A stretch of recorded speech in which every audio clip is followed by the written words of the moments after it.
Renan, one of our Brazilian subscribers, he agrees that Brazilian coffee is very strong. He is very right. Brazilian coffee is like, I think, Brazilian jiu-jitsu. It'll get your adrenaline going, but it might also tap you out if you're not careful. If you were here with us last week for Coffee Time, you may have noticed that the audio was having some problems. I'm pretty sure it was just this, bad cable. So hopefully with a new cable, we're going to be better. Anyway, I am Pastor Miles, and this is Coffee Time, where we try to make sense of life and the world and faith and the Bible. You should subscribe to this channel if you haven't already, because it'll make you happy, kind of like Brazilian coffee. And it'll make me happy if you do it.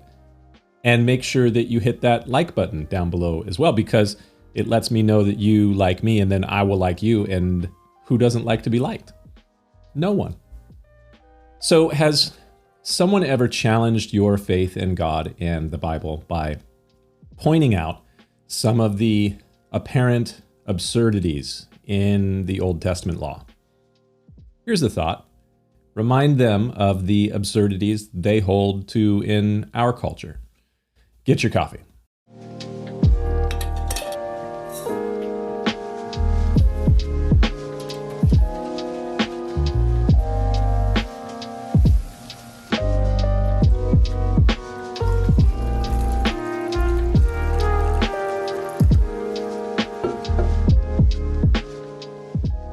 Faithfulness to the ideal requires that we point out the absurdities in our society.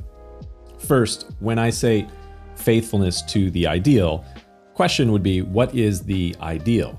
The ideal that I am thinking of is the truth that God is, and that He has the authority and the power to identify what is true and good and beautiful, and He has the power and, again, the authority to judge all that is not true, not good, not beautiful. So that's just one important ideal among many others as well. So to remain faithful to that ideal, to remain faithful to God, sometimes we have to point out the absurdities in our culture. And let me say, there are plenty of absurd things that we can highlight.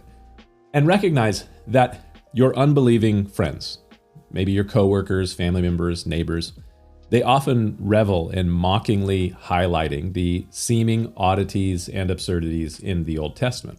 Don't get me wrong, there are some things in the law of the Old Testament and just the Old Testament in general that are strange to us.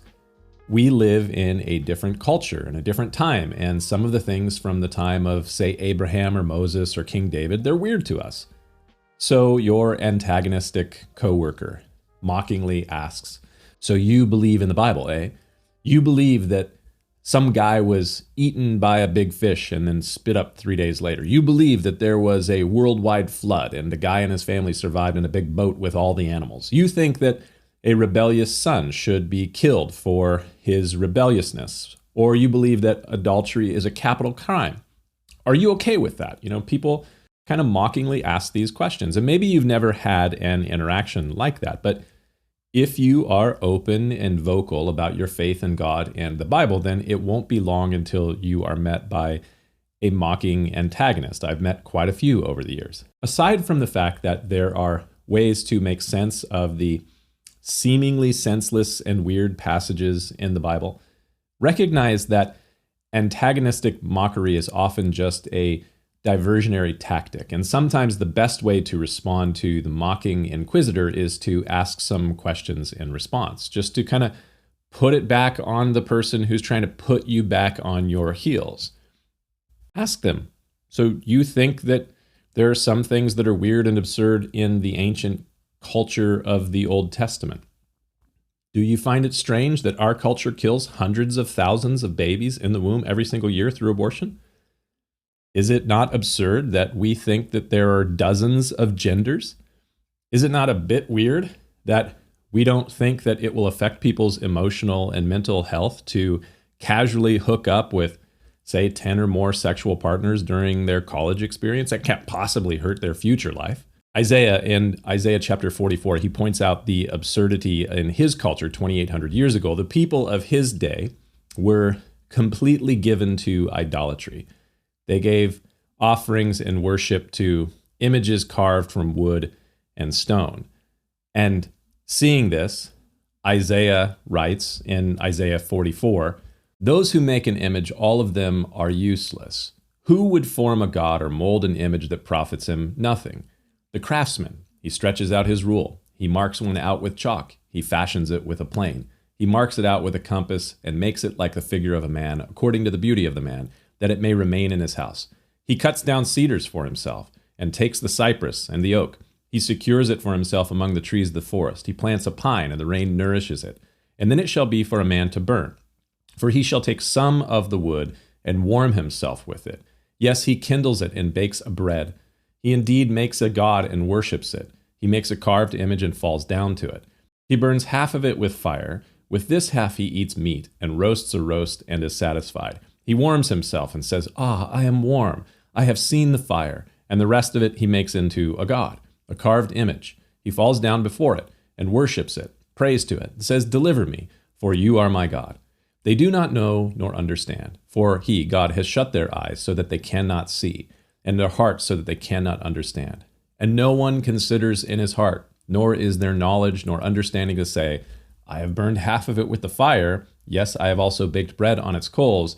I have roasted meat and eaten it. And shall I make the rest into an abomination? Shall I fall down before a block of wood?' He feeds on ashes. A deceived heart has turned him aside, and he cannot deliver his soul, nor say, 'Is there not a lie in my right hand?'" Isaiah simply points out the absurd. He says, you take a tree from the forest, you use most of the wood to make yourself warm and cook your meals on it, and then you use the rest of it to form and fashion into a little god that you worship and thank for keeping you warm and making you full with your food. Just totally absurd. And that may be exactly the right prophetic tone that we need in our time, in our day. People to just point out the absurdities in our culture. Something to think about. We'll see you next time.